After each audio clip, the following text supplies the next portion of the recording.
Hi, I'm Noah Ricken, aka Captain Reman with Reman University and ETE Reman. And for this week's edition of Reman University, I'm going to share an interview with you that I just completed via Skype with Mark Schwartzman, the owner-operator of Glen Burnie Transmissions in Glen Burnie, Maryland.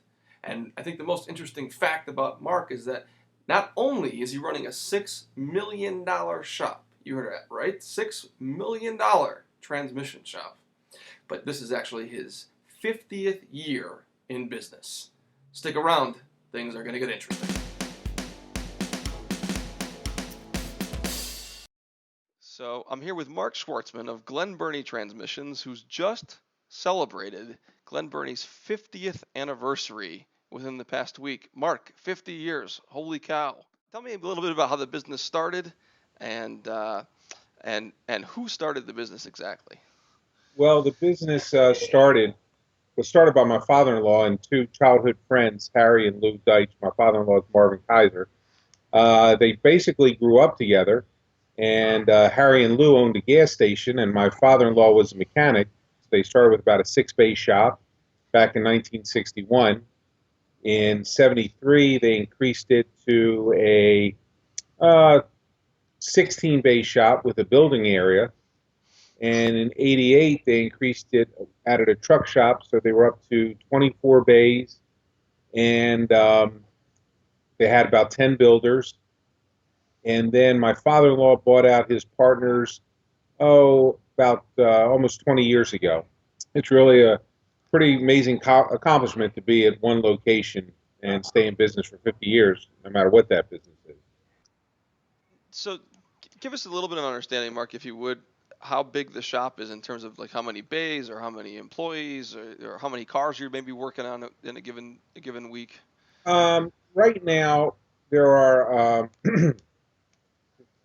there are 21 bays in the shop.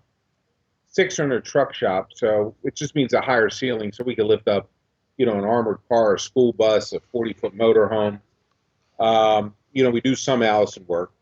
We have 19 employees. I have six installers, two foremen, two guys in parts, two service advisors.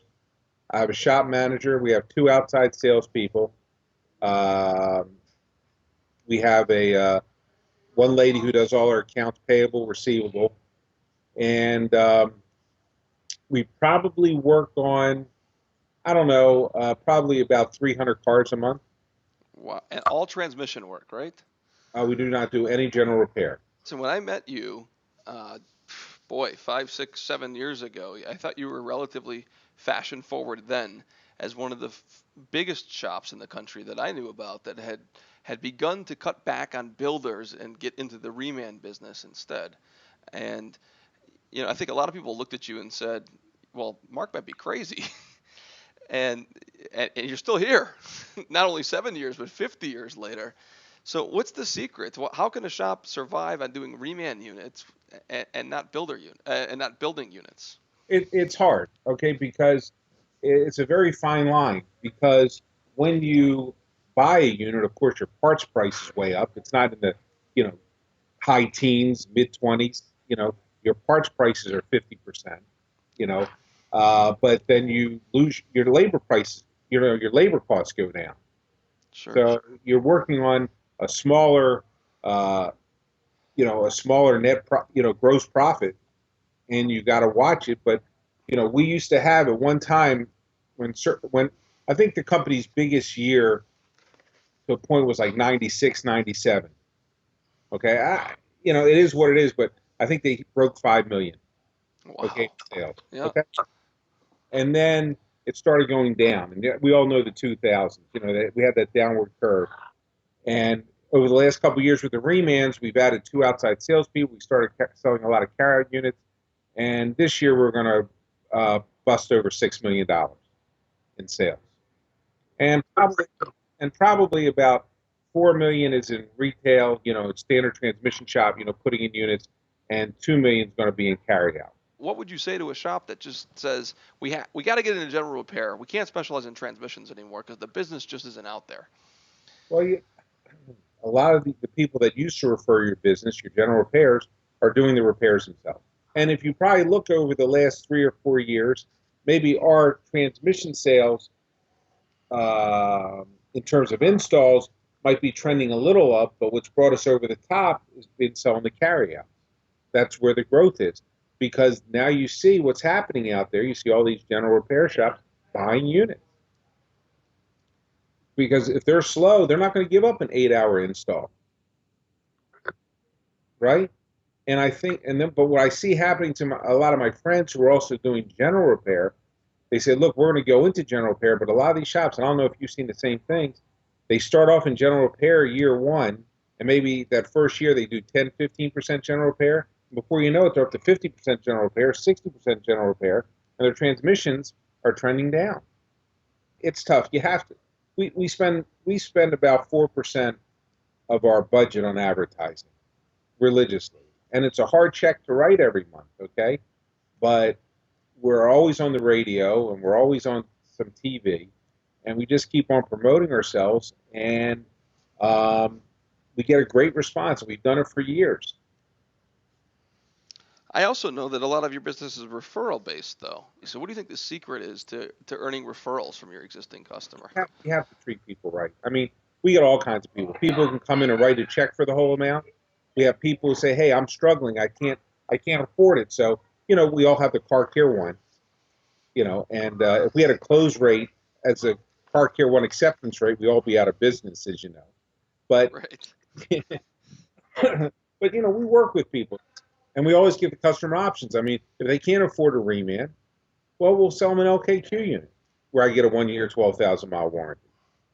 It's not about, and to them, it's not about, oh my God, they're getting an LKQ versus a quality Reman transmission or rebuilt transmission. You're fixing a situation they have, fixing a problem.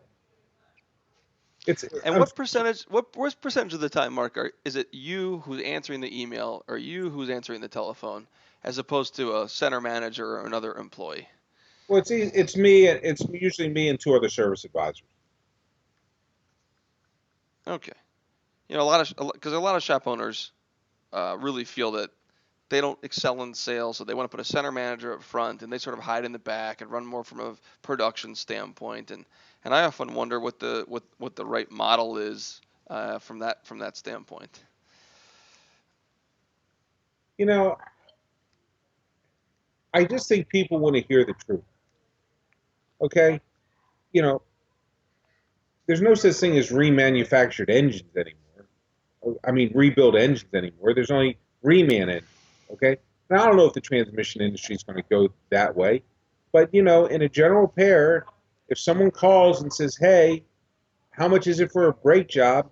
and you tell them what kind of car you have, you get a price. There's nothing wrong with that. If you lose the job, you might lose the job, but at least engage the person. You got them on the phone. I tell my guys all the time, someone calls, asks for a price. I spent a lot of money to get that lead in the shop through advertising, whatever. Spend some time with them. It's not, like I said, it's not 9.95 and hang up the phone. So the final question is, what advice would you give to somebody that would come to you and say, I'm thinking about opening a transmission shop today? Other than telling them don't do it, what piece of advice would you give them that would help them to be most successful in their career? Make sure you're more than 100 miles away from me. I look. I tell them, you got to let people know you're selling a great product. If you're an installer, you're going to get them the best transmission they can have, and you're going to give them a good price. Okay. Our motto is factory transmissions less than the dealer. Okay, that's how we draw people in. Or if they can't afford your solution, you'll find something for them. If they can't afford the reman or the rebuild, well, maybe there's a low mile used one you can get for them. So you're going to take care of the customer. You're not really fixing cars. You're fixing people.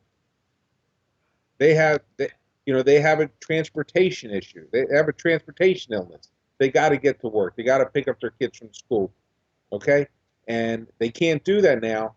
You got to fix it in a timely manner within a budget that works for them, so they make out and you make out too, because you got to make a living also. That's great advice for anyone, I think, getting into this business, Mark. Thank you so very much for sharing that with us. You're welcome.